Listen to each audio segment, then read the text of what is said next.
The prayer that will bring answers must benefit God before you.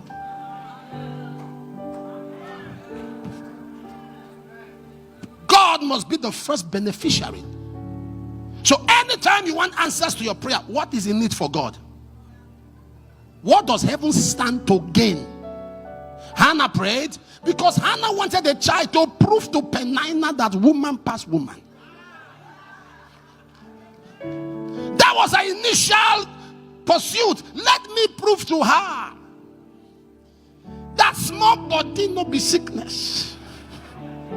Let me prove to her that I can also have a baby. And heaven was silent, because when it's about proving a point, God is not involved. And then she walked into the temple. She saw Ophni and Phinehas. They had transgressed the ways of God. She saw Eli was blind. The house of God lacked a man. She said, Lord, please, I need to fill up this thing. There is a mess in the house.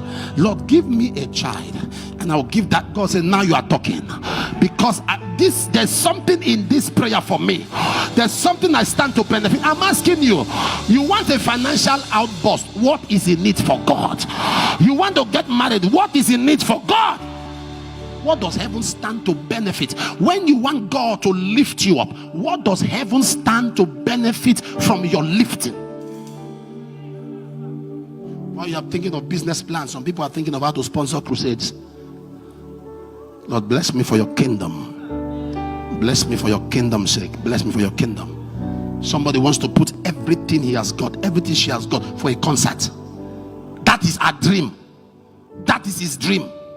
Lord, there are missionaries I need to support. There are people dying on their way to hell. Lord, bless me. I need to contribute. I need to stop. I can't stop everyone from going to hell, but I need to depopulate hell. What is in it for God? When that becomes your passion, heaven opens. Am I communicating here?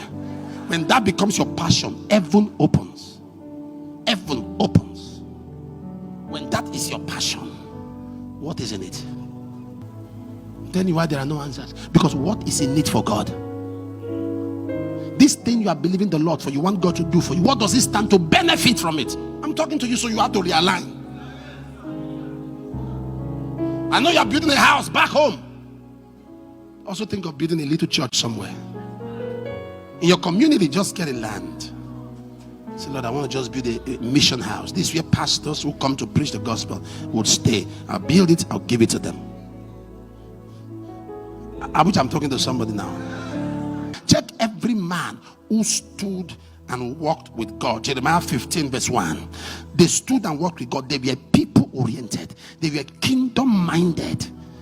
Kingdom about the kingdom. Then said the Lord unto me, though Moses and Samuel stood before me, yet my mind could not be towards these people. Cast them out of my sight. So God was saying, there are two men that walk the shores of this earth, that no matter how angry I am, when they talk, I change my mind. Moses, Samuel. Then you have to understudy what men were these. The Bible said this world was not worthy of them. What men were these that God said, when these men stood before me, check them. They were men who were God-minded. They were men who were sold out to God. When Moses stands before God, it's all about him. All about him. All about him. We are in the generation today that is not God-minded. Wicked people everywhere, in the church too. Somebody say, we pray a lot. I say, we don't pray in the church. We don't pray. The church doesn't pray. How do you know a praying church? They are intercessors. Intercession is not about you. It's about God. So you can't say you are a prayer warrior when it's about you. No. You must grow beyond that point when it's about God, about his kingdom.